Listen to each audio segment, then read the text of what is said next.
Hello viewers, this is Sang Seebeck Holda Sensor Steam. I will report on the Israeli airstrike on Iran. This footage shows residential areas in Tel Aviv destroyed by an Iranian ballistic missile attack. Many homes were destroyed in the strike on the city.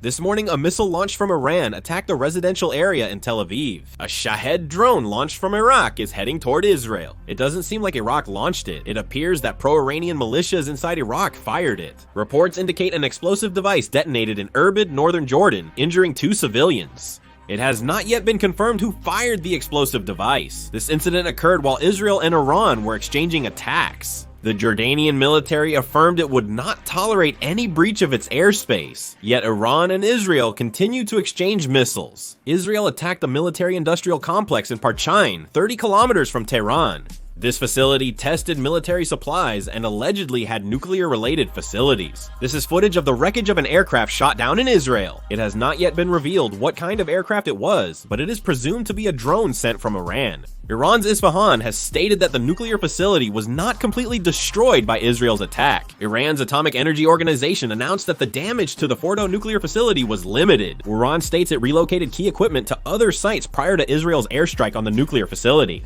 Reuters reports that Iran says it may expand its targets to include United States military bases in the Middle East within the next few days. If Iran attacks United States military bases, the war will likely escalate significantly. Lieutenant General Eyal Zamir, Chief of Staff of the Israeli military, and Major General Tomer Bar, Chief of Staff of the Israeli Air Force, assessed this morning that the path to Tehran is now open. The video suggests the air defense network has been neutralized, but occasional footage of the system in operation indicates a need for continued monitoring. Currently, Israeli Air Force planes are openly conducting airstrikes over Tehran, so it does seem true that Iran's air defense capability has significantly declined compared to the past. The Iranian military warns that Israeli attacks will not weaken its capabilities, calling such thinking a big mistake. Lebanon has announced the closure of its airspace. Venezuela's President Nicolas Maduro denounced Israel's airstrike on Iran as a criminal attack that breaches international law and the United Nations Charter, accusing Israel of neo-Nazi Zionism. I will end the video here. Thank you.